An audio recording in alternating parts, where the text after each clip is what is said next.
morning, everyone. How's everyone doing today? Is everybody good? Let's hear it. All right. It's an exciting day today. When I planned this, I did not realize it was the Tigers' grand opening. It's their opening day today. Do we have any Tiger fans in the crowd? I know I'm a huge Tiger fan, and for the last 16 years I've been down there for opening day. When my friends contacted me and said, what time are we leaving? I said, oh, I'm not going. I realized I planned my big breakfast today. But I'm very excited to be here. I figured later on this afternoon I might, go up to one of the places and have lunch, enjoy the Tigers, and head on back to work. So I'm excited. I hope that they win against the Pittsburgh Pirates. So I also want to wish everybody a happy Easter. I know Easter's around the corner and spring break for the Oxford community. I know a lot of people are heading off to spring break. I know a lot of my board members and ambassadors are gone. They left for spring break, I think yesterday. But I do appreciate all of you coming here today. My name is Nicole Stewart. I am the Executive Director at the Oxford Chamber of Commerce, for those of you that don't know me. I'm getting ready to celebrate my third year here as the Executive Director, and I'm very excited about that. Thank you. I couldn't be more prouder of the growth that we have in the community, and in the last month alone, I've signed up 7 new businesses. So I get very excited when I see that happening, especially when people are worried about the empty spaces downtown. But I tell people that we're ever growing, we're always intermixing, we have the township, there's always a lot of things going on. We are moving, we're transitioning, and it's becoming a real place to visit here. You can shop, dine, there's services. We have 2 new breweries in town. We have a new tea shop in town, Yumi and Bubble Tea, the ladies are right over there. That's a great place to go visit. We also have a new kitchen remodeling place that came to town. I just signed up a new place called Unique Stuff yesterday with Mr. Chuck Snyder. I'm very excited about that. And we have all of our existing places as well. So I would really like to give Oxford a round of applause at all the hard work we've done.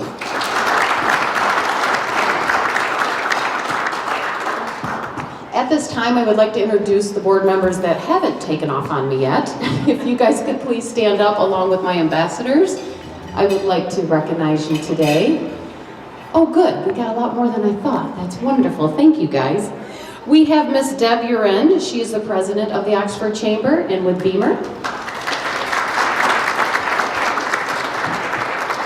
We have Mr. Jeff Bullion. He's our treasurer and owner of Tim Hortons and Cold Stone Creamery.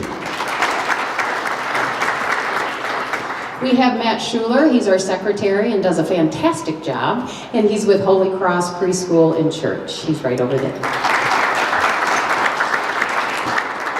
We have Jeff Rowe with JDR Wealth Management, right over there. He's new to the chamber and we're very excited to have him. He's full of great ideas and he's already on board with our golf committee and all kinds of good things we have planned this year, so welcome. We have Miss Elena Sullivan with Sullivan Law. She's very active in the community. She had a wonderful scarecrow put out in front of her business. What was the scarecrow called again? Ruth Bader Scarecrow. She owns Sullivan Law, so go figure. Also, I'd like to go ahead and give a little shout out to the people that cannot be here that are in Florida.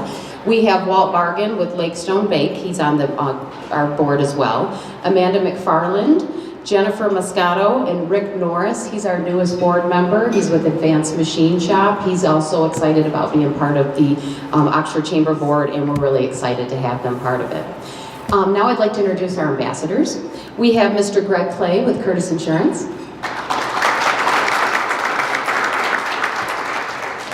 Jason Murphy with Shield Financial. Jason's new and he's been wonderful and he's done a lot already in the community. He also has a great new space right downtown Oxford, so you should check him out. We also have Dan Bukowski with Genesis Credit Union. He's new as well. And then we also have the people that couldn't be here. I just want to recognize them. Brenda Gomery with Curtis Insurance, Tina Campbell with Oxford Bank, Cindy Francisco with Spa North, Stephanie and Kelly. They are 2 new girls. They work over at the bat removal, or My Bat Guy. real great place, and if you have any critters or anything you need to get rid of, you can call them. And then also we have, yes, and Kelly Zimmerman. But I just wanted to give them a shout out and tell them, tell everybody who our new ambassadors are. We have a new ambassador program. They're out there getting new chamber members and working real hard to do the best they can and to also be our cheerleaders for the Oxford Chamber. So thank you guys. You can go ahead and have a seat. At this time, I would like to thank Carolyn White. She's right over here if you want to come on up. Caroline and the chef and the staff here are wonderful. They put on this continental breakfast for us, opened the space for us. Come on out here. And did a wonderful job. She contacted me last week and she's like, hey, I would like for you to, we're looking for a celebrity judge for our cookie contest, which was last night.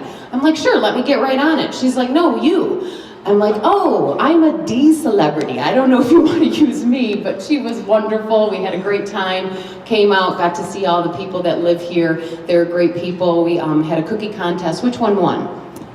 It was the, white chocolate chip with cranberries. Yeah. It was so good. It was so good, and it was really neat. All the people here at the community put into the chef their recipes, and we did went ahead and judged on that, and I ate a lot of cookies and got off my diet, and I enjoyed it very much. But at this time, I'm going to let Caroline speak a little bit about Independence Village. Thank you. First of all, I just want to thank everybody for taking time out of their schedule to come and see what Independence Village is about. This is where our residents dine every day, and I'm excited that you get to come and experience some of what our residents get to experience. We have independent living, and we also have our enhanced assisted living, and we have our whole wellness department over on the enhanced side for people who need any medical services, so you can age in place. So I just wanted to welcome you, and I appreciate you all coming out. And after, I will be doing some tours, so you can see one of our 1 or 2 bedroom apartments, and I appreciate you coming. Enjoy. Thank you very much. Now I would like to introduce our sponsor today. We have with us our branch manager at the Oxford location at the Genesis Credit Union, Dan Bukowski. They are our sponsor here today. They have some information on the table, and I'm going to let him come up and speak a little bit about Genesis. Come on up, dear.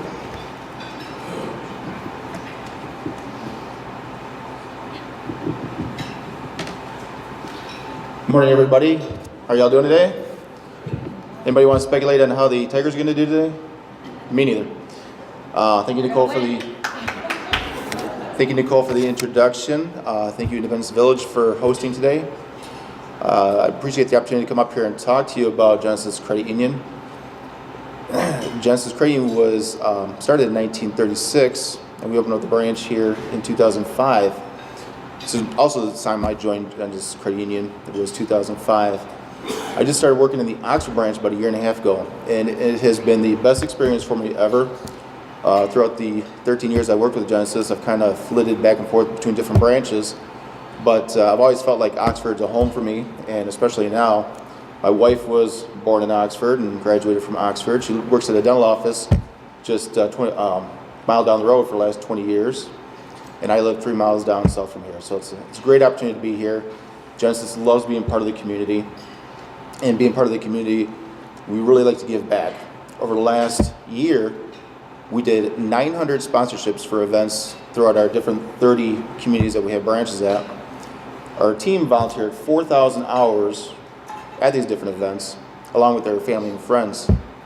It's a great opportunity to give back to the community. We really want to be able to support our communities where we're at. In the past, you may have attended some of the events that we've done here in Oxford. Since, for instance, the fireworks at Seymour Celebration. We also supported the children's games at the previous Celebrate Oxford event, the Lone Ranger Parade, and the reindeer for the Christmas parade. Last year, I was able to participate in fitting kids with new bike helmets at the Daniel Axford Elementary School. And I thought this was a great opportunity. We partnered up with the fire department and McLaren Hospital to make sure all the second graders, and this was done throughout a lot of the region here, all the second graders though got a bike helmet so they could be more safe on the road and be more healthy by getting outside. There's nothing more important than the health and safety of our youth, as everybody knows. They're going to be growing up, they're going to be building our community and taking over for us, as Kim mentioned earlier. Along with their health comes financial health. It's important that our kids have a strong fiscal idea of what's going on in their lives. And Genesis has designed accounts specifically for our youth to kind of help them grow through the multiple stages of their life. As a youngster, they can get into an account and earn much higher interest rates on their investments than the average account holder does. We also reward them for coming in. Every time they come in, they get a prize, whether they open up an account or just make a deposit. We want to make it fun for them to learn how to save, and along with that, the program grows with them. So once they get to the point where they're 14, they can actually open up a checking account. We open up a checking account for them, get them a debit card on the spot, and they also earn rewards points. So I did that with my kids when they're 14. And a lot of people think getting a 14-year-old a checking account and a debit card, putting plastic in their hands is kind of crazy. But I gotta tell you, it's the best thing I ever did because they don't carry cash, so they can't lose it, they can't have it stolen, and they can't use it to buy stuff that they're not supposed to be buying. With your online banking and your phone, you can track all of their purchases. So when, for instance, my kid was going out and buying Just Pizza every day, I had to kind of put a quash on it and said, you know what, they're diagnosed with celiac disease, remember? So anyways, as they grow through life, we can help them get their first car loan too when they're 16, as long as they've been working for 6 months. And a lot of people don't want to see their kids get into loans that early either. But it's really important for them to develop some independence and fiscal responsibility, budgeting, and get them into a loan with the help of the parents, will allow them to start building a credit report. And the credit report is the best thing the kid can do and be responsible. So that once they get out of college and they want to get into their first home, they have multiple years of credit built up. It's going to really help them, and they can get them into their home at that time. Along with the youth accounts, we also offer a wide array of certificates. You have some information at your tables about one of our products. There's one that's really kind of cool. We usually get a lot of kids into is our youth certificate. Our flex certificate. For as little as $100, you can get 1.3% interest. You can bump up the interest at some point throughout the time if the rates go up, which the rates have been going up crazy recently. You can also add to it. You can withdraw from it one-time fee-free too, which is kind of unusual for a certificate of deposit. And as a credit union, everybody knows that credit unions do loans.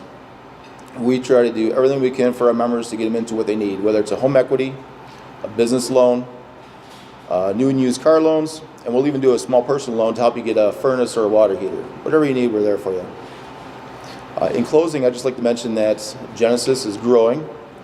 We are ranked number 101 in the nation in size, and we're the 5th largest credit union in Michigan. I really appreciate your time. We're strong, we're growing, and you have a good day. Thank you, Dan. Really appreciate that. I learned something. I did not know that my kids could open an account. And I'm going to have them open it, and I'm going to borrow it every time I run out of cash, or they need something for school, and they say, Mom, I need $20 today, and I don't have $20. I'll say, use your card. So thank you very, very much, and thank you, Genesis Credit Union, for sponsoring this morning's breakfast. At this time, I would like to, before I introduce our first speakers, I do want to let everyone know that we're going to have a Q&A at the end of all the speakers. So please wait until all the speakers have spoken, and then we'll go ahead and do questions at the very end so we can keep this running streamlined. So you can ask your questions after everyone has spoken. Now I would like to introduce Eric Wilson, Chairman of the Road Commission for Oakland County. Prior to joining the Road Commission Board, Commissioner Wilson served on the Oakland County Board of Commissioners. Prior to that, he served on the Orion Township Trustee, as an Orion Township Trustee for over 9 years, and was a member of the Township Zoning Board of Appeals for 10 years. Please at this time welcome Mr. Chairman Eric Wilson.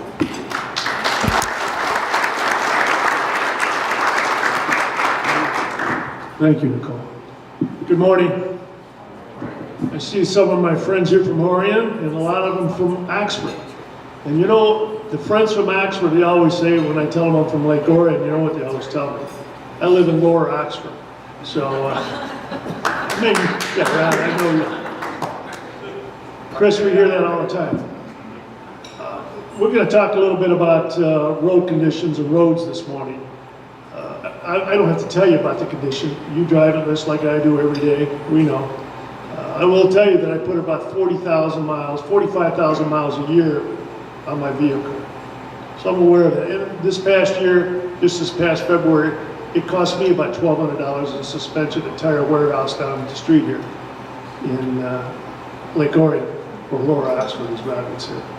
But we're all aware of these issues. We're all aware of these issues.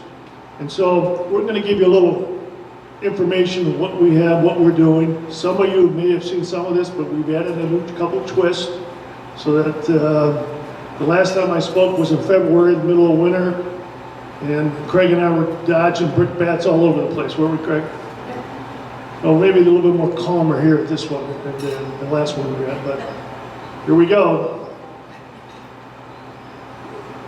We are separate from the county general government.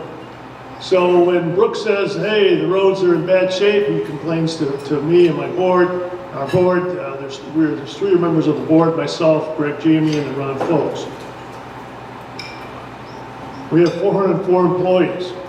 When I first started in 06, we had 556. We are down to 404.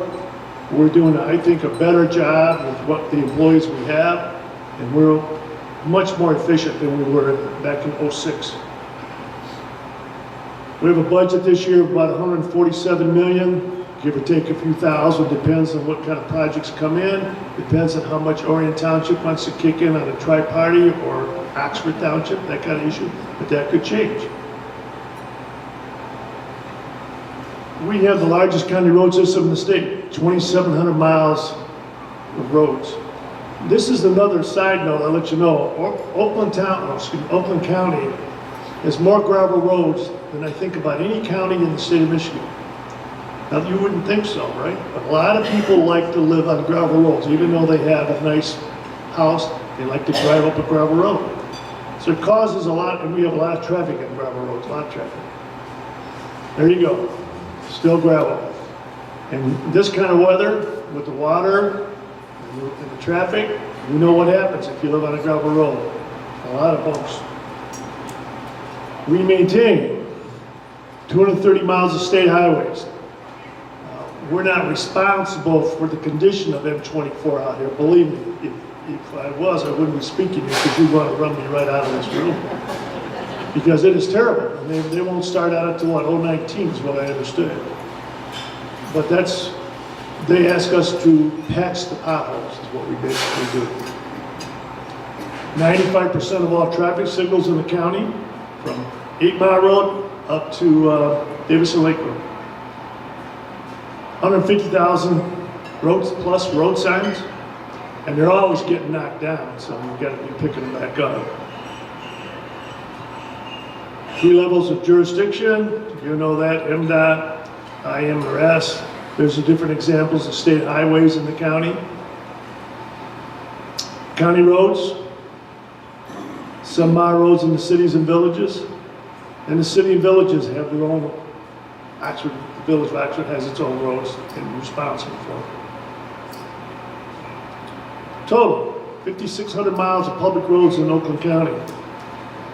That's miles, that's not lanes. And if you plug in the lanes, the equation gets a lot more. And here's the kicker. When they adopted Act 51 so that we receive our money, they only count miles. They don't count lanes. Mr. Tedder, Representative Tedder is aware of that issue. We bring that up. We have more 5-lane, 4-lane highways. If we had the proper money coming in, we could maintain them. By the way, I was in California visiting my son and my granddaughters, and believe it or not, I found a pothole in California. I wouldn't classify it as a Michigan pothole, but it was a pothole on Highway A1. This is where our road funding sources come from. Gas tax, vehicle registration, new state road funding package, supposedly generate 1.2 billion annually to raise the gas tax. California is almost 44 cents a gallon, by the way. I found that out. The diesel tax is comparable now to the gas tax. And we're going to have the rate of inflation capped at 5%. We would have more money coming in for road funding by right now, but the state is paying off money that they bonded out 20 years ago, 10 years ago, and they're making payments on those bonds, a couple $100 million. That reduces the amount we will have for road funding until those bonds are paid off. Surely, I think in 2020, I may be wrong about that, but pretty close to that, I believe. We raised the vehicle, well, we didn't, but the state legislature raised the vehicle registration fees. And we start charging money for electric vehicles, which I think is only fair. Half of the new funding is hopefully going to come from the general fund starting 2019. They allocate, here's how they're going to allocate the funds, 150 million in 2019, 2020, and 600 million total 2021 from thereafter. That 150 million would mean just about Oakland County would get approximately, I'd say about an additional $5 million because it's spread out. But I want to thank Representative Tedder for that $175 million we did receive this year, and we're definitely working toward making some definite payments on repaving a lot of roads this summer. In fact, we're starting Monday, or next Monday. Our share was $7 million. If it doesn't grow by $600 million, the legislature will have to cut something else to allow for this expenditure. We want to make sure we get that money because it goes on the roads. We don't have a contingency fund of $100 million sitting in a bank somewhere or raining. It goes into the roads. That's what it goes, that you pay the taxes for at the gas pump. It goes in the roads. It has to be done. We know that they will be competing for other issues, and there's no guarantee. So that's it. We're concerned about that. This is for Oakland County, what we believe the additional revenue we will get over the next 5 years. You can see that additional money, and we will be putting that in the roads. We're doing it this year. Reality check. The first 600 million, and we're not getting 600 million, but our portion of it is allowing us to try and stabilize the system. Second, will allow us to slowly begin to restore the system. Let's see. Paved road surface condition, $25 million equipment deficit. And this I can promise you on there, we will never return to 2007 levels. We bloated, need to be changed, it needed to be done. And we eliminated a lot of positions that needed to go. But now we're operating in a very more efficient way. Some of the other things we're purchasing with federal aid. This is a little issue that you need to be aware of. Some of you folks, maybe all of you know where Oakwood Road is, right? You know it's nice, smooth and paved. You know why? I'll tell you why, a little story. I'm in, myself and the managing director at a conference. And you always learn something when you go to a conference, one thing or another. And this gentleman from Kansas has given a speech. Dennis, I don't understand this. Let's go talk to this guy. So after the speech, we sat down with him and I said, look, we're from the Midwest. We're a little slow. Tell us, what are you talking about? What's going on? He says, well, if you have federal aid money, you can buy it. I said, what? What it means is that the rural roads, rural communities, any county gets money from the federal government through the state, funded through the state, for their rural roads. The roads are divided by rural and urban. The counties in the Upper Peninsula, to spend that rural money, have to comply with federal rules and regulations. And it's so onerous. They will spend, if they got 100,000, they may have to spend 50,000 just to be able to spend that on it because they have to comply with federal rules and regulations. So what we've come up with a plan is we'll buy your money. We'll give you 25 cents on a dollar for that. If they're selling it, they get 300,000, maybe we'll give them 225,000 for it. We get that 300,000. We have the staffing ability to be able to spend that money correctly without having to hire additional people to be able to meet the federal requirements. They in turn receive a check from us, which they can spend any way they want. It's kind of like washing the money. Really is what it's doing. But the feds and the state said there's a law passed that we can do it. So we are doing it. Last year, we purchased about $1 million worth of rural aid money. We did Baldwin Road, and we did Oakwood. And this year we're working in Rose Township. I think we're going to be doing a lot in Rose Township this year. So just to let you know, that's just a little thing we did out here in the north end of the county. I thought was pretty neat. And we are getting competition where we were offering 75 cents to some counties now want to pay us 80 cents on the dollar. So, you know, there's a little competition. Potholes, we don't have potholes. We have tire dragging, grabbing, whatever. Weather, that's one reason they were bad this year. And the plants will open up shortly, correct? I have, by the way, our radio personality here, Craig Bryson. Definitely you folks here on the radio all the time. Craig, stand up, Craig. Let me see you, what they know. This is the face that goes with that. You hear it on the radio all the time. We're talking about it. And Jay Carter, Jay works for the maintenance department. He does a lot of other issues. What are we doing? We're working overtime for patching. We hired part-time people, weren't employees, to do help with patching. And we just hired another 12 drivers or patching people to be able to do that.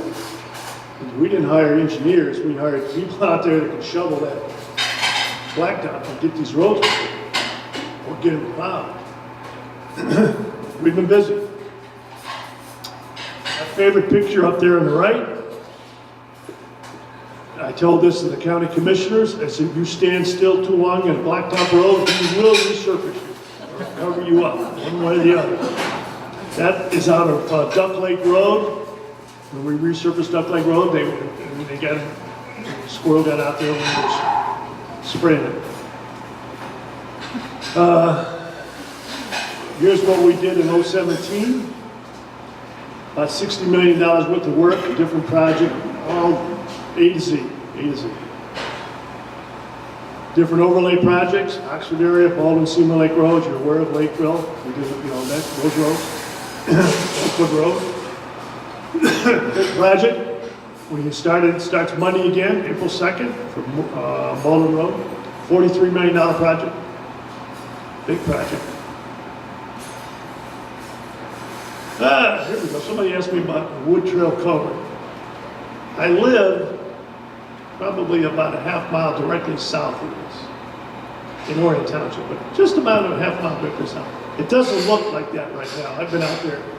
If you've been out there, you know right now they dug it out.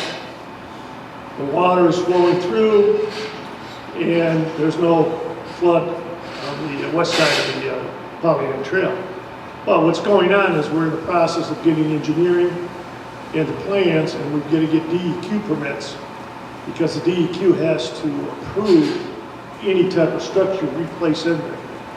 And that is going on right now. We're pretty close to getting a proposal back, and we hope to be having that in place as soon as possible. But I will tell you this, the people over there, I understand their issues, but I've had a lot of people compliment the fact that they don't get the cut-through traffic going on right now on Wood Trail. If you live over there in that area, you know that road was a big cut-through from Drainer over to Inwood Road. Things that you probably already have seen. And we will be putting in a new culvert. I can't give you a figure. We're waiting for, we got to go out for bids on that one. We think, I don't want to speculate on that. New technique for road. We did what we call a Texas two-step. We put on a little bit of overlay chip seal. Most of you folks know where that is. Where we, Williams Lake Road over there, put that on, trying to keep the road from deteriorating. This is a big deal. If you notice, our stripes are bigger and wider now. We made them from 4 to 6. Why?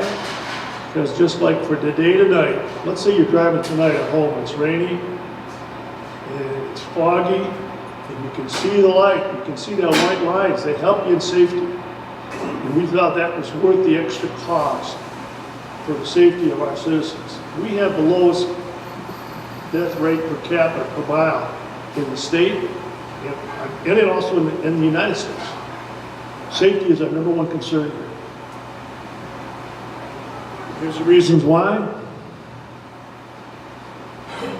Stay in your lanes so that you don't get that head on and run off the road and lose control. One of the things we spend in money on are different issues on safety. They're a little bit more expensive. I'm not saying they're not, but they're definitely worth the price. Now, 1,500 traffic signals, 150,000 plus signs. We're everywhere when it comes to putting signs up, everywhere. We have the second largest smart adaptive. We just count cars. We don't photograph and have running tapes so that the government can call us and say, where were you? Are you going down that road? Where were you driving? We just count cars. And what that allows the system to do is to activate the traffic signal, to move the traffic along quickly. One of the things we also did, we did wireless cameras. It saves money, so we don't have to send engineers out there to fix problems. A lot easier to repair. Here's a 018 construction projects. $80 million this year. Preservation overlays. You can see Baldwin Road, DeQuinder, Hamlin, Napier, and Collection Road will get a preservation overlay from M24 over to, I believe, Eston. Is it Eston?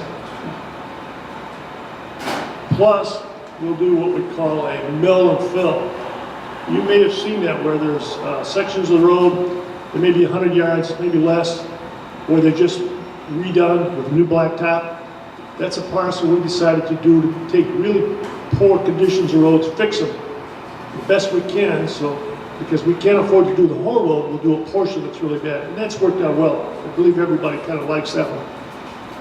Other area projects, we got a mini roundabout going in there. We're gonna fix the wood trail. We're doing spot resurfacing at Seymour Lake Road. That's a bad road, I know that is. I've been on that one. And we're working on some of these other spot resurfacings and drainer. I've had my ear bent by that one too, by the guy, Daryl at the corner store there at Indywood Junction. Here's our contact information, 858-4804. We're all over Facebook, we're everywhere. You can reach us. Thank you. Now, I understand we're going to do questions. I have to leave to go to be in front of a judge, so I've got to go, just like Ms. Sullivan has probably sometimes. The court said you could be there by 11, Mr. Wilson, so I'll be there. I've left you good hands to take care of questions. Thank you.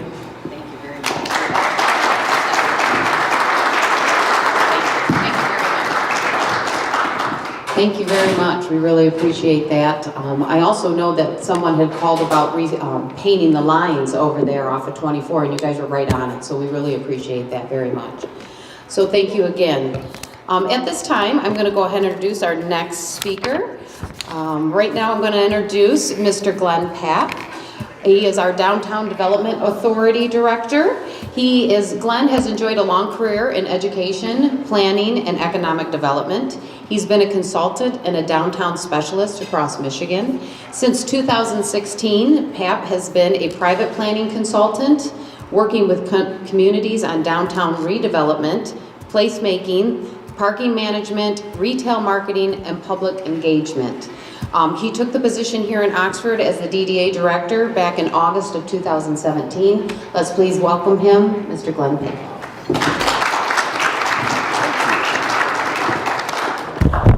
Good morning. I want to thank you all for the warm welcome I've had in the last 6 months since I've been here in Oxford, and I think we're going to have a lot of fun together over the next couple of years.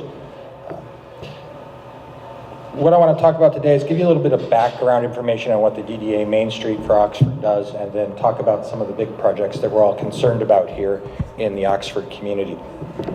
The Oxford Downtown Development Authority / Main Street is a nationally accredited Main Street community and program dedicated to promoting, developing, and preserving downtown Oxford.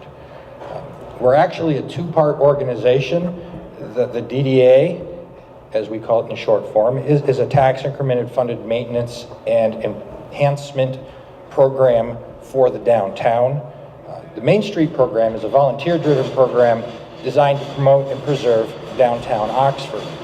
We have an annual budget through our tax increment financing of about $400,000 for the current fiscal year. Our operations at downtown Oxford are driven by our strategic goals of the DDA Main Street Board. Our strategic goals are manage and expand the downtown business mix by retaining existing retail, restaurant, and entertainment and service businesses and help them expand, and then actively recruit complementary new businesses into our downtown and community. Our second strategic goal is to make the downtown business district thrive by offering year-round events and activities that the public wants. Our goal is to bring people into downtown, and then it's the job of the shop owners to bring them into their businesses. We want to position downtown Oxford as the anchor destination of Northeast Oakland County with a critical mass of retail, restaurants, and service businesses. One of the key goals behind every Main Street organization in the United States is to promote our built heritage and continue to foster the restoration, revitalization, beautification, and celebration of our downtown streetscape, parks, and our historic buildings. And a quick side note on that, we are currently in the process of being registered as a National Historic Place through the National Trust. So we should be receiving that designation sometime within the next 9 months. Our last strategic goal is to position the Oxford DDA as a professional organization with a board of directors well-educated in downtown management and revitalization. And the downtown is served by a diverse and dedicated core of volunteers who assist in our events and assist in our activities in downtown Oxford. Now, the executive director is the person responsible for coordinating all of this and managing and implementing the organizational goals. But these goals are reached by our volunteers who serve on our committees that make up the Oxford Main Street program. We have 4 committees and a task force assigned to a specific project that sort of draws in from each of those 4 committees. Our committees are design, promotions, economic vitality, and organizational management. The design committee creates an inviting atmosphere by capitalizing on the downtown's physical assets, such as the historic buildings, the walkable layout, and Centennial Park. Its primary responsibilities are maintenance of our downtown infrastructure. So any physical assets in our downtown are maintained by the DDA and its budget. We're charged with activating the public spaces in our downtown, making it an inviting place to shop and just hang out and socially interact. We manage, the design committee manages the DDA facade grant and sign grant programs. In this last fiscal year, we've given out 2 sign grants totaling $1,833. We try to give out 2 to 3 sign grants a year. So if you have a business that is looking to improve its facade or its grant, please get in touch with us because we still have unused grant monies. The promotions committee sells the image of downtown Oxford and the Oxford community to visitors, shoppers, and potential new businesses by coordinating, communicating, and connecting with existing merchants and property owners to better leverage our unique assets. Our primary responsibilities of the promotions committee are to develop effective communication strategies with internal and external stakeholders. In other words, businesses that are here today and businesses that will be here tomorrow. The promotions committee plans and executes the DDA events and promotions. Currently, we have 4 major events in downtown Oxford run through the Main Street program. Those programs are the Concerts in the Park, which will be starting in June and held every Thursday at 7 p.m. in the park. We average about 150 attendees at each of these events. In the fall, we hold the Scarecrow Festival, which is a celebration of fall and the transition of seasons in downtown Oxford. This averages anywhere from 300 to 800 attendees each year. We also coordinate the Small Business Saturday program on Small Business Saturday every fall. This last year, we coordinated an event and it was one of the most successful Small Business Saturdays in downtown Oxford. And then our signature event for downtown Oxford is the Soup and Sweet Stroll. This last year, we had over 1,300 attendees in downtown Oxford, and Centennial Park was filled to the brim. The Economic Vitality Committee's purpose is to create a vibrant downtown business atmosphere by retaining current businesses and attracting new businesses. Now, we do this through a bunch of different means. Our primary responsibilities include identifying key redevelopment sites within the district and develop strategies to successfully rehabilitate that property into productive use. That is our primary goal, is to get businesses into our structures in downtown. We develop programs to convert unused space within buildings and increase cash flow for properties to prevent deterioration. We identify what is needed in downtown Oxford and actively recruit new businesses to the area. Some of the tools that we use with the Economic Vitality Committee are Esri databases, demographic analysis, and creating business recruitment packages to match up businesses' needs with what we offer here in Oxford. We also engage with current businesses to identify issues that they may have, seek solutions to fix those problems, and connect them to the necessary resources available through Oakland County and other areas. We also use the best practices to strategically plan our retail mix in our downtown to provide not only what the residents need, but to make sure that those businesses are successful. Last year, our Economic Vitality Committee created over 20 new jobs in downtown Oxford, and that's a net gain. The Organizational Committee is the operations management of the DDA Main Street program. Its primary responsibilities in developing the board practices, procedures, and culture, advising myself in terms of direction for the DDA, initiate the board's involvement in establishing a strategic framework of direction, and lead the board's efforts in developing a strategic plan and serve as an ambassador for the organization. Our last group within the Oxford DDA Main Street program is the M24 Task Force. And this is a group that was brought together serving of village staff, township officials, business owners, and stakeholders throughout the community to manage a project that is coming to Oxford in the near future. And I use that in the near future because we don't know exactly when it's going to start yet. Washington Street in the village and Lapeer Road within the township serves as a portion of Michigan State Highway 24, more commonly known as M24. This highway is part of the National Truck Network. It's a major arterial thoroughfare through northern Oakland County, has over 30,000 vehicles per day coming through our community. As you all know, M24 is not in very good shape. Because of the high truck traffic through the community, it's been deteriorated quite heavily. The last time M24 was reconstructed is nearly 100 years ago. We have a once-in-a-generation opportunity to reconstruct this state highway through our community. In an effort to take advantage of this opportunity, the Village of Oxford, the Oxford Downtown Development Authority, and the Michigan Department of Transportation joined forces together to plan, fund, and execute the reconstruction of this road from Lower Oxford, otherwise known as Lake Orion. See, I've learned something in the 6 months I've been here. And develop a unique and transformative pedestrian streetscape that will frame downtown, benefiting each and every member of the Oxford community and the people who visit our community each year. So who is coordinating and paying for this project? The Michigan Department of Transportation is responsible for the maintenance of M24 and contracts with Oakland County Road Commission. So don't call MDOT, call Oakland County, as they've said. The reconstruction project is approximately 4 miles long, evaluated at an estimated $25 million project that will be occurring in either 2019 or 2020 construction season. MDOT will also be contributing approximately $1.2 million to our streetscape program. The overall value of this project is $2.1 million. They're doing this through a process of construction credits for rebuilding what they're removing during the reconstruction process, and a TAP grant in the amount of $562,000. To obtain this grant, the Village of Oxford has agreed to match the grant funds in the amount of $259,000 for a 2-to-1 match from MDOT. And the Village and the Oxford DDA will contribute an additional $658,000 for streetscape elements that are not grant eligible. This includes engineering, design, infrastructure improvements, water and sewer line issues. So a total investment into this M24 project of $2.1 million. Now, the joy of this is this project is either going to take place in 2019 or 2020.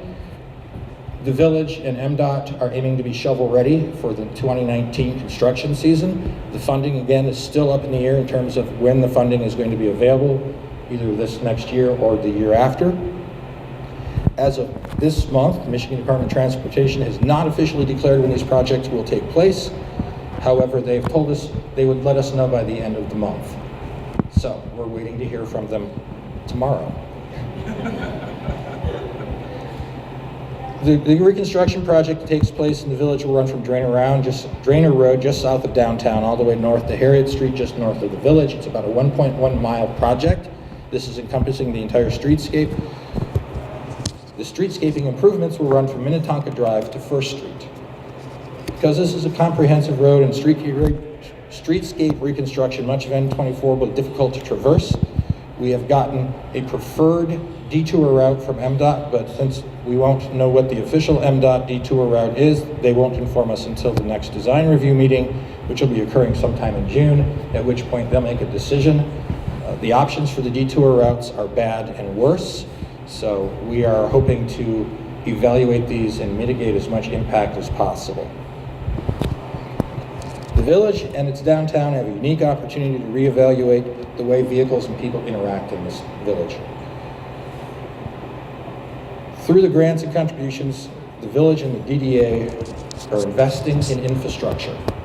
This is not going to be a fancy project. We are putting in the infrastructure so that we can grow incrementally and improve our streetscape as needed throughout the community. It's going to improve a wide range of aspects of this streetscape, but we are not going for a $5 million project as was proposed in 2012. To see this project through, the M24 task force is comprised of local officials and stakeholders, and they're tasked with the coordinating of all of these efforts.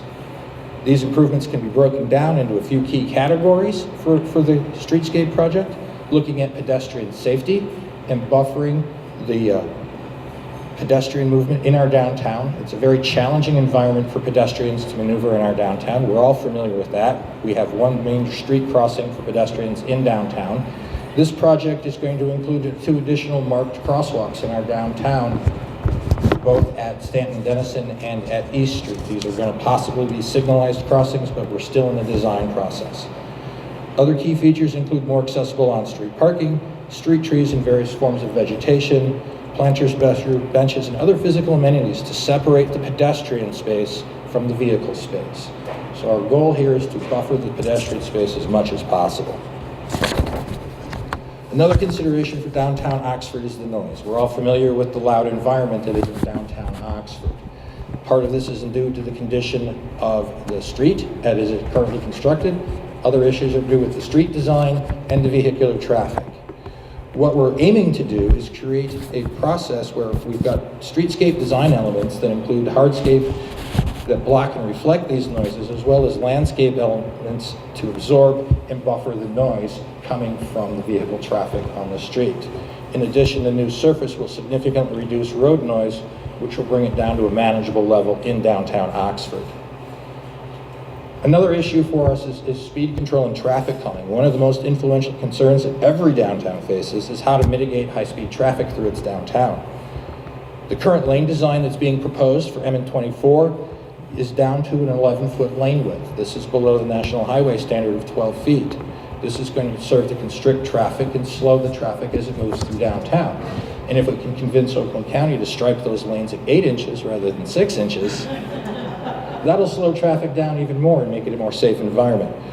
We're also including things such as a raised median at both ends of our downtown to narrow the roadway visually. Again, street trees, street lights, vertical elements that help serve to create a visual barrier for through traffic in our community. If you look at traffic counts in our community, it's about 29,000 at the north end of town and about 31,000 at the south end of town. Most of our M24 traffic is going through. Our goal with the streetscape project is to hopefully constrain and slow down that traffic so they can actually see the businesses in downtown Oxford and not buffet the pedestrians. Lastly, the focus of this project is to create a sense of place in downtown Oxford. Part of what makes Oxford unique is the special atmosphere of the community, and especially in the downtown area. This area developed around the core commercial district that serves as a hub for social interaction, gatherings, commerce, and a sense of community. And the M24 project places a tremendous focus on highlighting that sense of place in downtown Oxford. Some of the placemaking features include increased sidewalk widths. We're going up to a 12-foot to 19-foot wide sidewalk in our downtown because of the narrowing of the lanes and better utilization of that right-of-way. In addition to that, we're putting in planters and street trees to provide shade, comfort, and a place to sit. Street parking, auxiliary lighting improvements. We're going to be putting in lighting fixtures throughout the entire length of the DDA district, from First Street down to Minnetonka. And so the infrastructure is being put into place, and as we can improve those fixtures as they go through, we will now have the infrastructure in place to renovate and update those as we move forward incrementally. We will also be putting in improved wayfinding signage throughout the district, so allowing people to navigate better through the community. And this will be tied to our wayfindings project and our branding project that we're currently moving forward on for downtown Oxford. The overall goal is to make it visually appealing and comfortable seating throughout the district so people can linger in our downtown and create that interactive social space without being buffeted by debris and noise. These new features will frame the public space and promote a walkable downtown that at the current point is uncomfortable. We're going to make it inviting and look and feel as special, as unique as we know that it is. So that's a quick summary of our streetscape project. That's taking up most of our time at this point, that we're focusing through design. We'll be doing some community input sessions this summer in order to get your input into what you want to see in your downtown. These designs at this point are just conceptual and preliminary. We're going to be looking to community members to actually help us refine what we're doing going forward. So despite the challenges faced by downtown retail streets because of places like Amazon or Walmart online, the future is turning much brighter because retail trends are shifting. We're seeing retail move into either an online commodity-based market or moving into experiential retail. So the downtown retailers that we have in Oxford and that we hope to attract in Oxford, we're going to be redirecting growth back into those places that offer an experience and knowledge in addition to just the goods that they provide. Numerous metropolitan trends are redirecting growth back into existing communities, so this stands to benefit Oxford as well, which has positive implications for the rebirth of downtown retailing. Urban lifestyles are becoming more popular amongst empty nesters, singles, the elderly, and non-traditional households. And these people are flocking to downtowns in Michigan and across the country. This is a good indicator for the future of Oxford. Retailers are again interested in urban locations. They're moving away from malls, they're moving away from strip malls, and they're moving into downtowns. So this presents us an opportunity to capture new experiential retail. Suburban markets are saturated, pedestrian-oriented street-front retail environments are gaining favor amongst national chains as well as small businesses. And local governments can use tools to recruit and promote these retail market-based firms coming in. The future for downtown Oxford is bright, and we'll be there to help manage the process, becoming a vibrant pedestrian-friendly community anchoring Northeast Oakland County. Our downtown will be a clean, well-lighted environment with free parking, appealing storefronts, and a variety of downtown residential housing developments and activities that attract and benefit area residents, industries, and visitors. Thank you. You did great.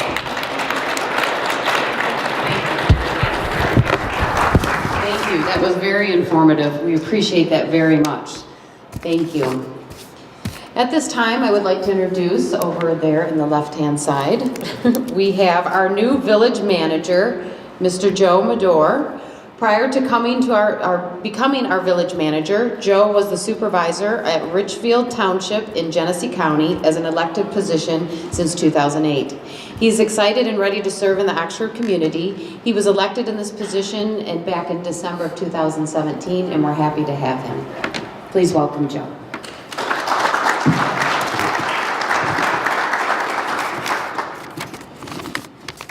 Good morning. Thanks for having me here. I see some friendly faces here. Like you said, I've been here for a short time, about 100 days. I've met many. All seem to be friendly, and it's kind of like a hometown community that I really enjoy. As Nicole said, back in 2008, I got into the management of the township up there as an elected position, place where I grew up.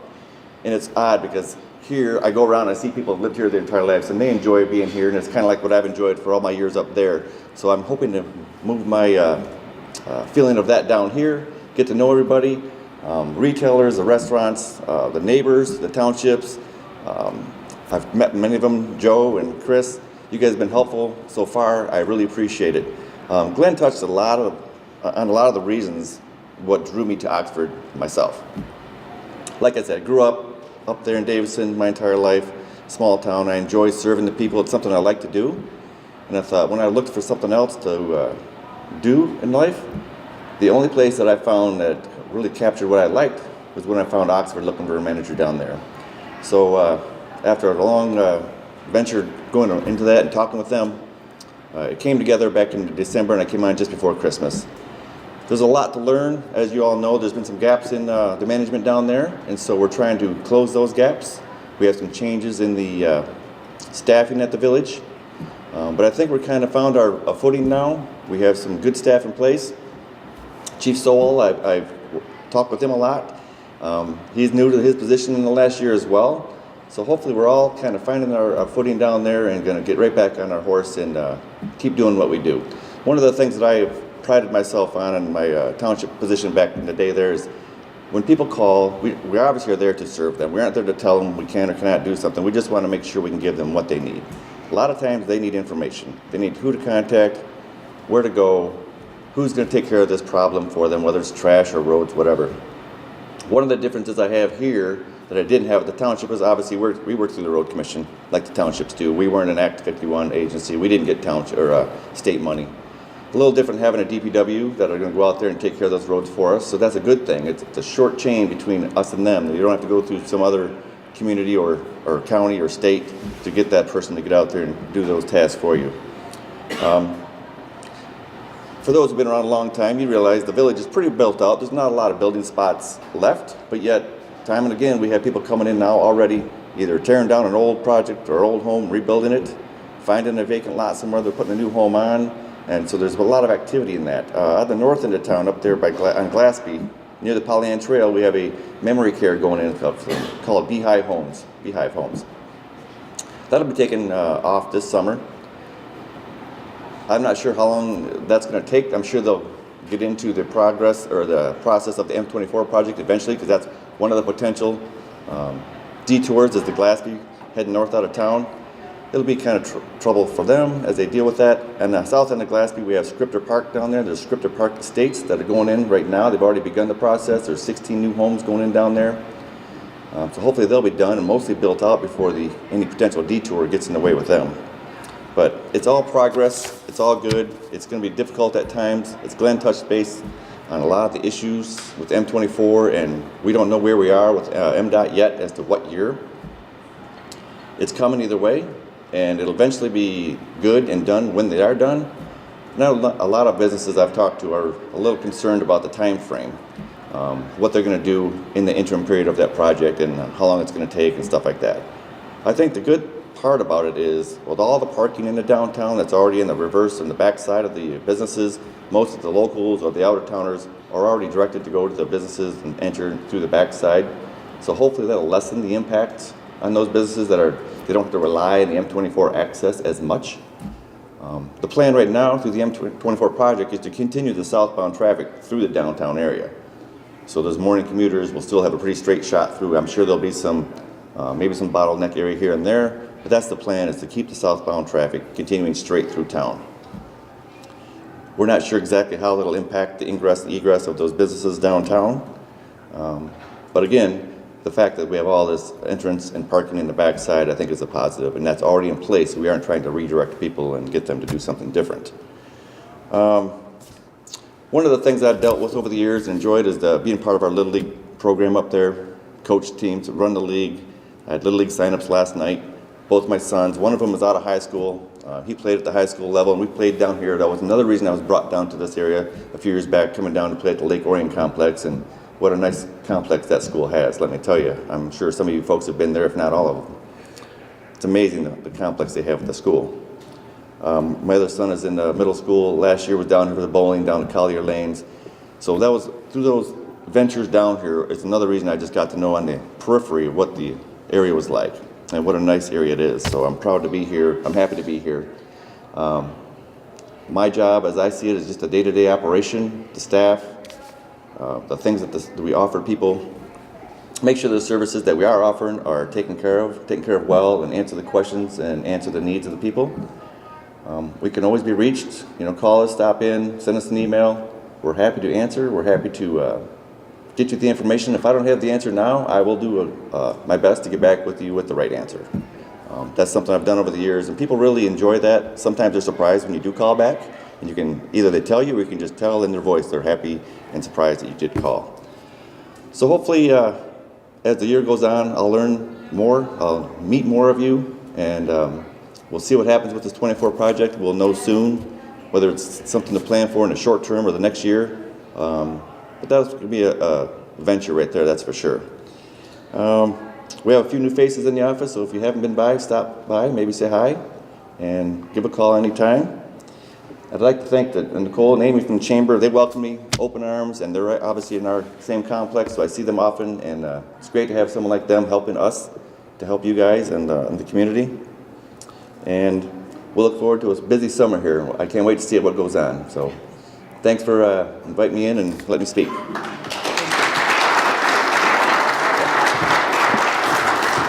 Thank you very much. I want to thank both of you gentlemen for coming up and speaking today. I know you're both new to this position, and you had a lot to take on when you did come into this position, and you've both done it very with class and with grace, and they are very easy to talk to. So if you ever have any questions, I tell people all the time when I hear things in town, I'm like, just go knock on their door, set an appointment. They'll hear you out. They're here to help. That's what we're all about here in Oxford. Now at this time, I would like to introduce also my friend, I should say. We have Mr. Jack Curtis. He is the Oxford Township Trustee. He's an elected trustee since 2012. He sits on the Planning Commission, the Economics Development Committee, and the Safety Path. Prior to this position, he worked at General Motors for over 30 years. And at this time, I'd like you to welcome Mr. Jack Curtis. Thanks, Nicole. I'm going to get this out of the way right away from my friends from Lower Oxford. I attended a community presentation yesterday, and I was trying to put my presentation together, and I wanted to use a tablet. Well, the tablet I saw used landed them on Mars and crushed the Tesla vehicle with the autonomous GM vehicle that they just landed in Orion Township. And I thought, well, I can't go that way. Let's go back to rudimentary, and I went, who was the first person to use a tablet? Moses. And he downloaded from a cloud. And then he took everything and presented it to the people. So I got somewhere in between there with some notes, so bear with me. I was elected to my second term as a township trustee in 2016. The key job responsibility of a township trustee is the fiduciary responsibility of the township's money, watching over the operating expenses and budget adherence. Secondarily, we are appointed to committees and commissions, to which I'm retired, and all of a sudden, I love to work on committees. As Nicole said, I am a township planning commissioner. I work on the Safety Path Committee, the Water and Sewer Committee, the Village Planning Commission. We do the gravel inspections, and one of my best and fun one is the Economic Development Committee. Let me start off with Oxford financials, and I'm really happy to report that we have a positive fund balances in all operating accounts. While they're not overfunded to the extreme, we are very comfortable with our funding balances being positive. You know, most of this is because of steadily rising property values. Your taxes haven't gone up. Your taxing rate has not gone up. Your assessed value of your home has gone up, and you're paying more taxes. So things you're doing in the community that bring people here and raise your property values, raise the amount of tax you pay. But Treasurer Ferrari can vouch for it. We have not raised our property tax rates in our community. And I'll give you an example. In 2008 and 2009, we did $6.7 million in construction value. That's the value of everything we built in those 2 years. In 2016 and 17, we did 10 times that amount, almost 10 times, at $62 million. And that's construction value. So, you know, the board has recently approved implemented online sewer billing. Thanks to Joe Ferrari and his efforts, you can now pay your sewer bills online. I'm trying to go fast because I know Nicole's going to stand up in a minute. Okay. You know, the township board remains vigilant in proper use of all the monies in the township. I'll get into the policing of our township in conjunction with the village police, Chief Mike. Oxford Township is patrolled by the Oakland County Sheriff's Department. We're on contract with them.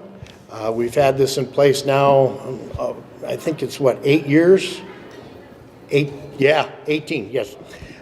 You know, we have a great substation which was just completed about 2 years ago, and we've gotten ahead of a lot of things in this.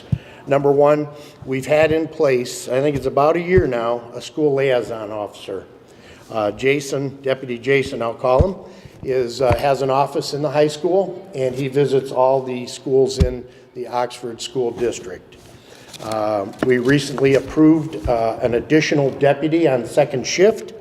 Watching our funds and through the millage, we were able to move this deputy onto second shift, an additional deputy, 1 year in advance of our proposed addition. So we now have another officer on second shift. We have 2 police-equipped bicycles. They were purchased to patrol our parks and our trail systems.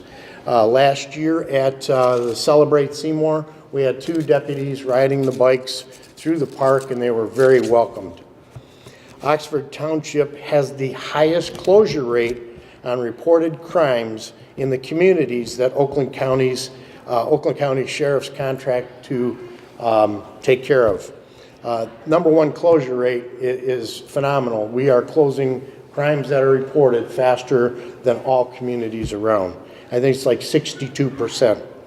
My friend Chris also looks up to us a lot because we are number 13 in one of the safest communities versus number 14 to our Lower Oxford friends. Our fire department, thank you, Pete Schultz. He's not here today. Chief Pete continues to provide our community with outstanding services.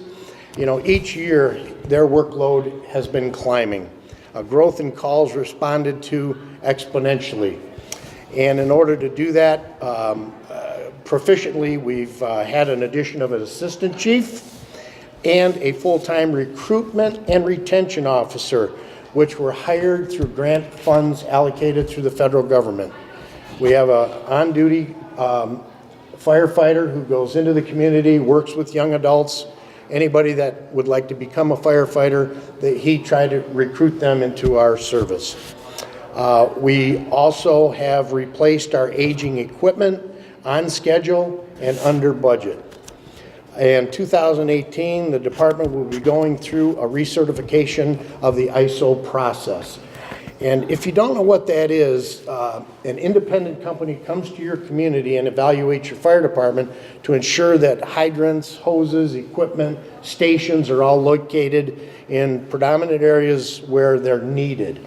The last time we did this, I know that I took the certification letter from the fire chief to my insurance agent, and I know there's some insurance people out here, but I garnered a 15% reduction in my home insurance from that ISO certification.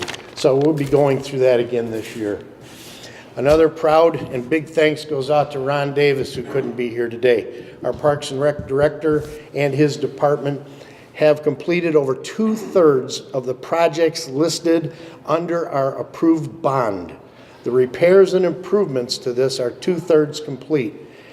Some of the things you'll see are the new tennis courts, the baseball diamond fences, All parks are now ADA compliant.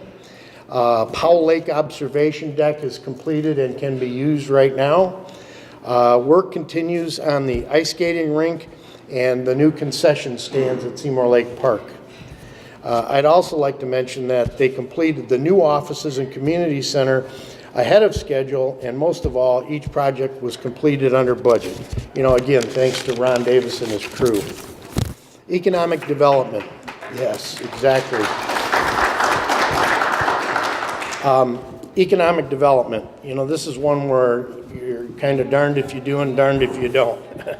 There's got to be a balance achieved in residential, commercial, and industrial developments.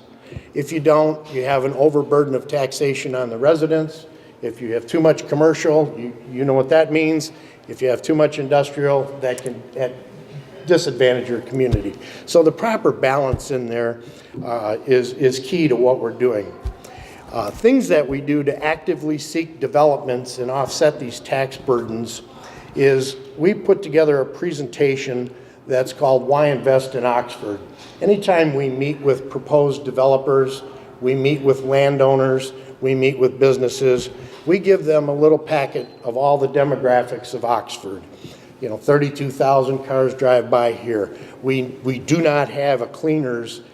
We have an expressed interest in a cleaners, a full-time cleaners.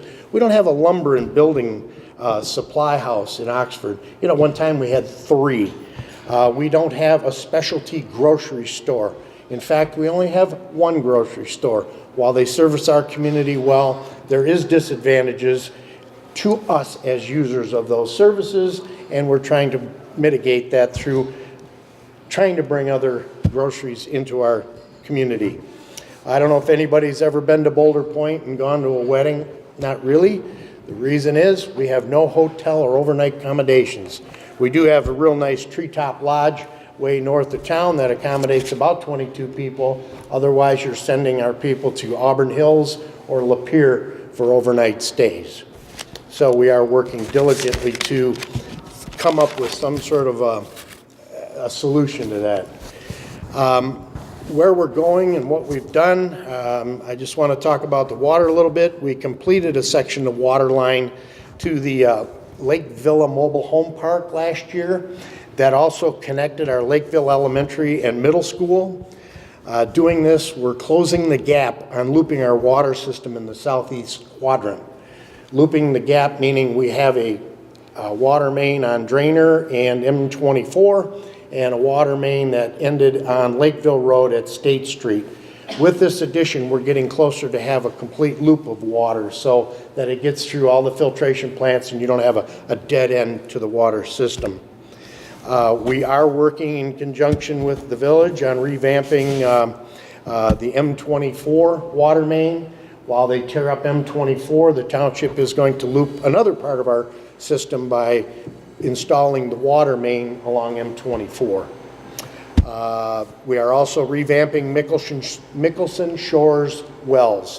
What we have right now is a well house that houses above the ground pumps. It's sinking into the swamp. We're tearing it down. We're putting in submersible pumps to supply water to the Granger well treatment plant, and that should be done sometime in June, just in time for our heavy watering requirements. We just completed the update to our master plan, and the township board will take its final review and pass it on to our communities surrounding us and within us to get their approval or direction and knowledge of our master plan. Things the EDC does. I used to call it the EDSC because now we're corrected, we're a committee, not a subcommittee. We continue to enhance our Why Invest in Oxford. We work with individual businesses when they have a concern. I'm working with one right now where we have a C2 lot size has to be a minimum of 1 acre. So we're working with the landowner and the purchaser to try to get a balance there so that we can bring a business to town for someone who wants to have it. The key one I want to talk about is we search out on the Economic Development Committee Nicole is there, Walt is there, Bargain. We have several attendees that come. We try to bring people to our community. Imagine that. I want somebody to come to your business, somebody to come and spend money in our town. Working in conjunction with the high school, the township, the Parks and Rec, I can throw out a number of about 30,000, and you wouldn't know what that was. That's the number of people we plan on bringing into the community of Oxford in 2018. And I'll give you an example. 15,000 attendees at the Tough Mudder, June 2nd, 3rd. Seymour Celebration. You have the lacrosse event. That's a 4,000 plus people attend that. The wrestling matches that are held at the high school. The band competition, the cheer competition. This brings hundreds of people from outside of the Oxford community to us as business people. Our job is to prepare the infrastructure for those arrivals. Chief Mike, Lieutenant Patterson, I know Joe, I know Glenn, Sue, we've all met with the Tough Mudder people. You're all prepared. We set up T&A accounts for payment. We don't go out on a limb and cost taxpayers money because these events come to town, but our infrastructure is prepared through us talking with them. Again, we try to keep a balance. We have events like, who knew of the polo event last year? University of Michigan came here with the Detroit Polo Club out at Rattlewood Farms. They put on one of the most luxurious polo events attended by 1,000 people here in our community. Our equestrian team in Oxford is state champions.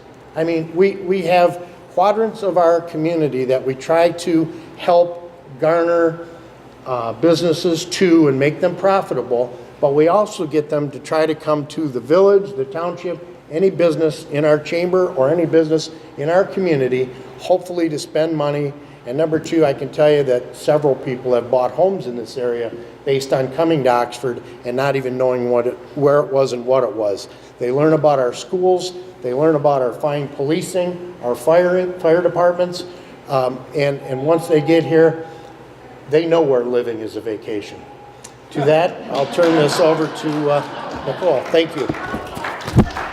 And Chris was only 5 minutes late today, but I saw him walk in front of the camera to get a donut, but he's here. Thank you very much, Chris. Thank you very much. You're welcome. Thank you, Jack. Thank you very much. That was very informative.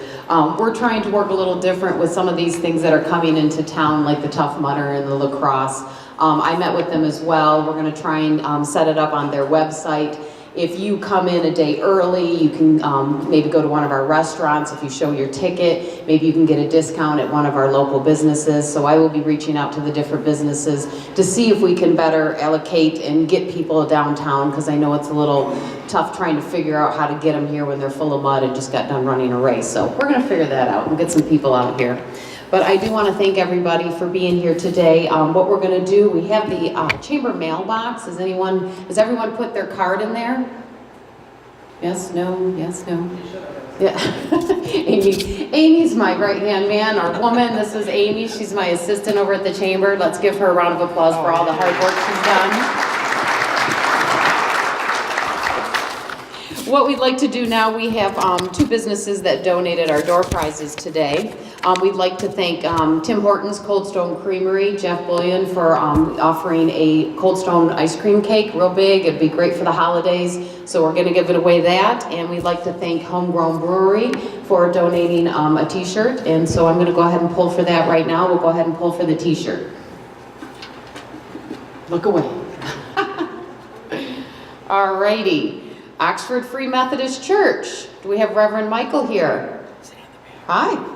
Come on up. You got yourself a free t-shirt.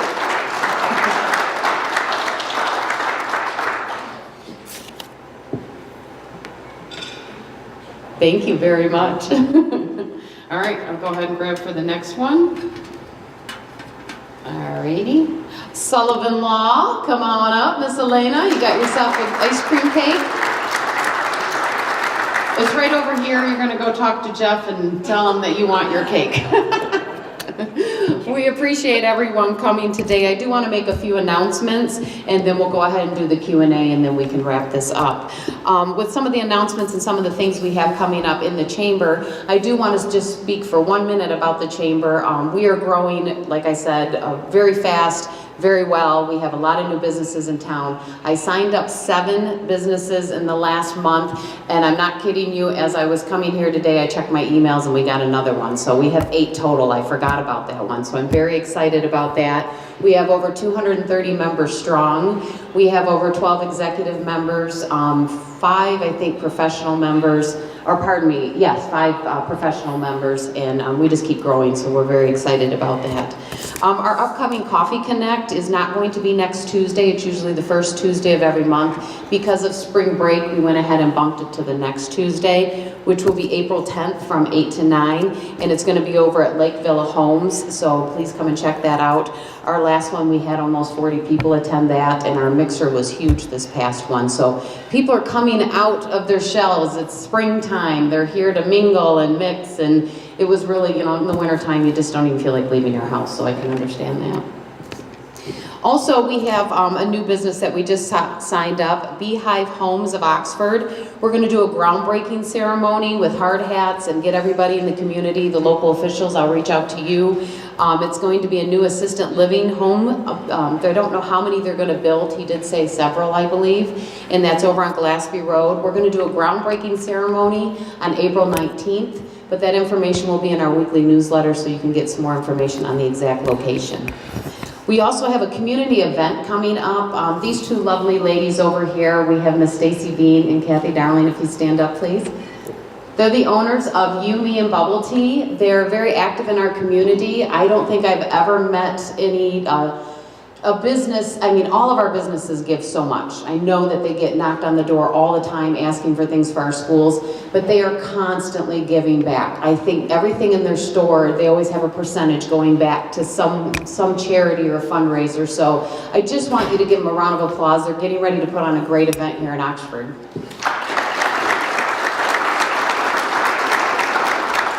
And they also just franchised out. They got 2 new You, Me, and Bubble Teas coming out in Davison and Auburn Hills. So congratulations, ladies. But thank you for choosing Oxford as your first one. We really appreciate that. They got together with local businesses in the community, and they reached out to myself, the DDA director, Joe, and everybody in the community. We're going to do an event called Experience Oxford. That's going to be April 20th through the 22nd. This is going to be a great event. It's going to be highlighting our downtown and our surrounding areas. We're not just the downtown, we're all of Oxford Township. I always encourage people to check everything out, come and walk around downtown. It's a great walkable space, and then drive on out to our Legacy Center and just north of Drainer. We're going to be highlighting the Oxford businesses. It's going to be fun for the whole family. For the entire summer, there's going to be wildcats hidden inside different businesses where kids can go and try and find the wildcat. There's going to be passports, so they'll get a sticker or a stamp stating that they found it, and then they have an opportunity to win prizes. And this is a great way to get everybody involved in our community and have them come shop at our great stores. So the details are at Experience Oxford on Facebook, correct? Okay, so please take a look at that, go on Facebook, and more information will be out in the newspapers and things of that nature. Just want to touch base real quick. We have our 3rd annual Oxford Chamber Golf Outing this year. That's Friday, June 15th. We're really excited about that. We have State Representative John Riley. He's going to be speaking at that event, so we're pretty excited about that. And then at this time, we're going to open it up as a Q&A, so if our speakers would come up real quick. Please be nice. They gave us a lot of information. I am very proud of them. They touched on a lot of things that were going on in the community, and at this time we'll go ahead and take questions. Does anybody have a question, and then you can direct on who it's for? Okay, thank you. Yeah. Yes, please stand. It's for Glenn. When the cutoff date will be, or if there is one for go, no go for 2019? We were told by, the question was, it will be their go, no-go date for 2019. We were told by the manager of the Oakland Transportation Service Center that we would have an answer by the end of the month.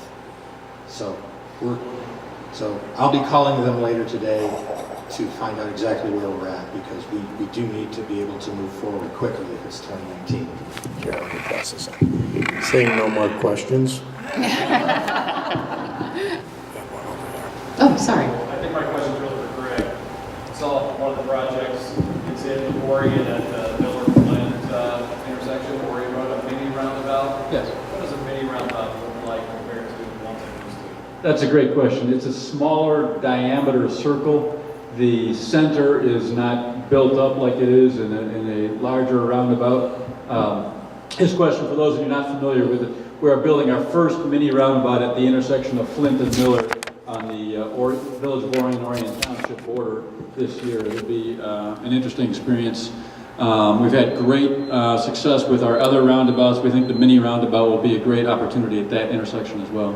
Does that answer your question? Yeah, so there's still be something physical in the middle of it? I believe the plan is to have a small island in the center, but not as big as the traditional roundabout. Yeah. Question for Road Commission again. I understand there's a roundabout coming in at Gunn and Adams, and I'm wondering why they went with that format as opposed to a limited traffic signal just to handle the bus traffic in the morning and afternoon. Right, good question. The roundabout at Adams and Gunn will be coming in. It will not be built until 2020. By the way, we had originally hoped to build, 2019. We had originally hoped to build it this year. It'll be built next year. So we looked at all options for that intersection. The traffic pattern, traffic flow, safety concerns were best addressed by a roundabout, which allows continuous flow in all directions at all times. The safety records of these things are just amazing. We've had 0 fatalities in any of the roundabouts in Oakland County since we built the first one in 1999.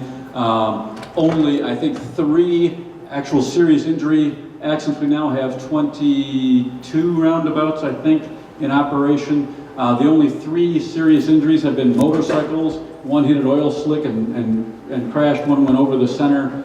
I forgot the details of the third, but no cars involved in a roundabout having a serious injury accident. So from a safety point of view, we really think it's the best way to ensure everybody can continue to move through that intersection. We can handle the traffic patterns at that intersection more safely and more efficiently than with a traffic signal.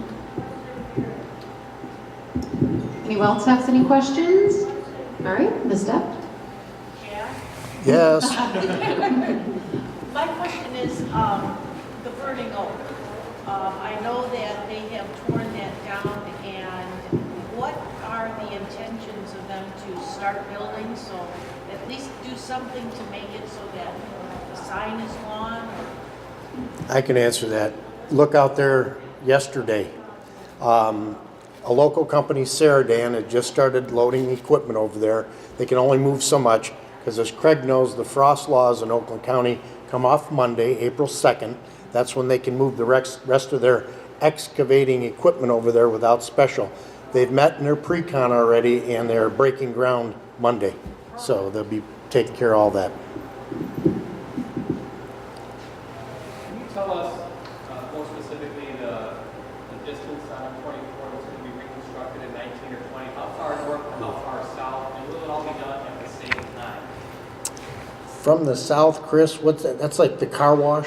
That's Golden Gate, where the project stopped, phase 1 stopped, basically just north of Carson Road, where the south border. And then we go all the way north to Goddard School Road. I forget the name of that. Yeah. So it's going to be that entire length. Some of it totally reconstructed, some of it widening, some of it straightening.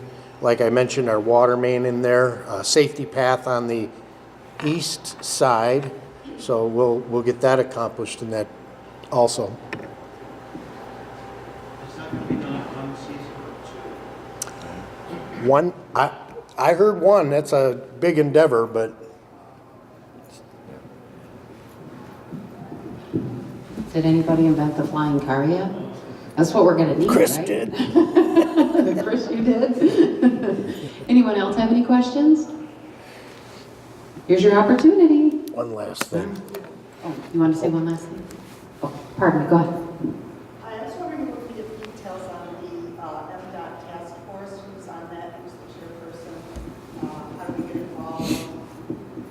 contact me, talk to me after this meeting, and I can get you onto that task force.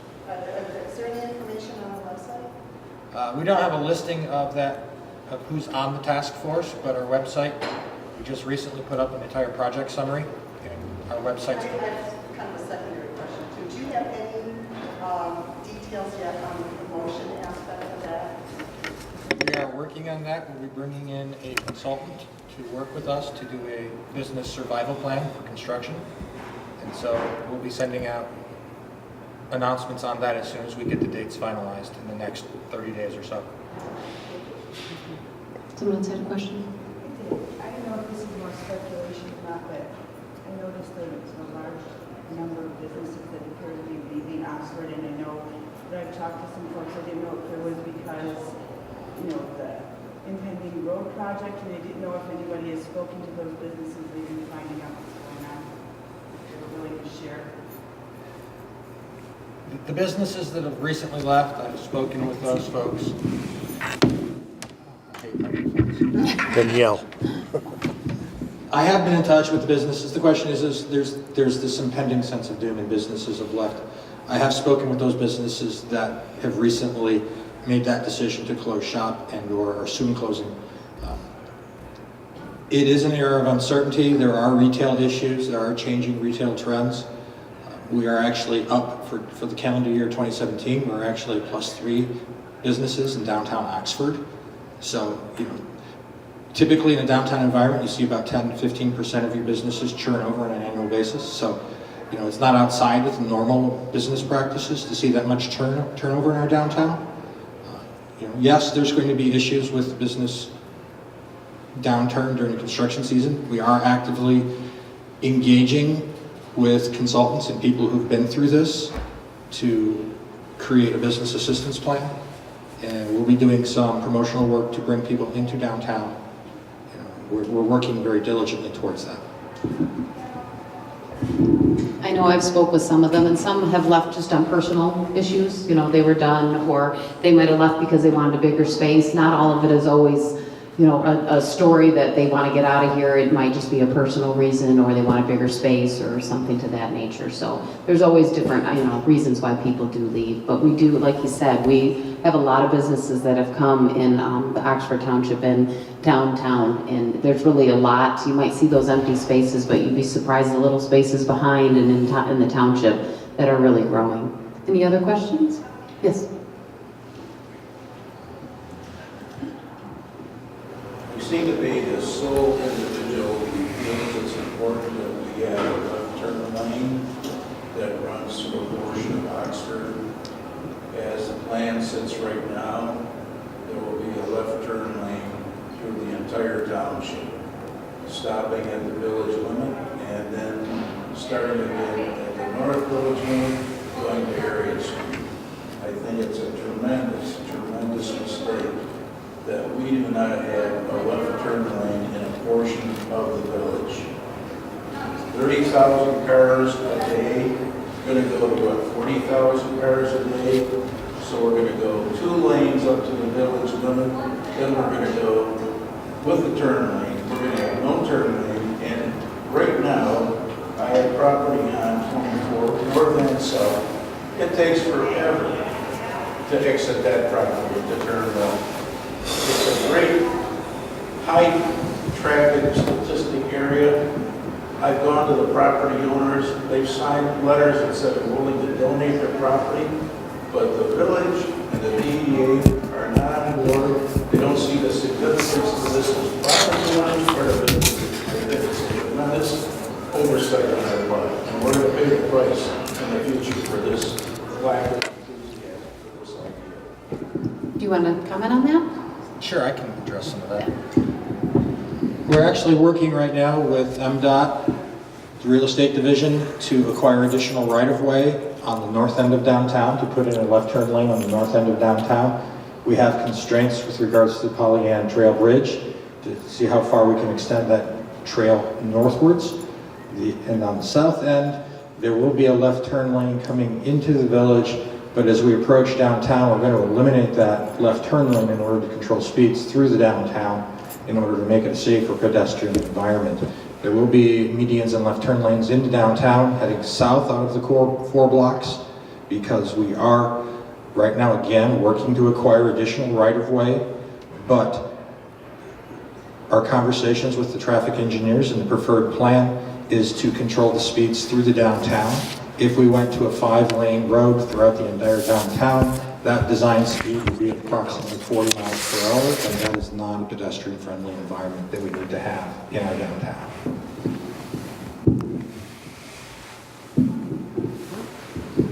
Thank you, everyone. We can take one last question if anyone has it.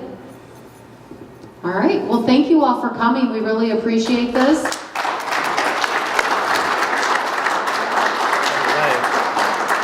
I just want to reiterate that there's some information on your table. If you have any questions or concerns and you'd like to talk to one of these local officials, all their telephone numbers and contact information is on this paper.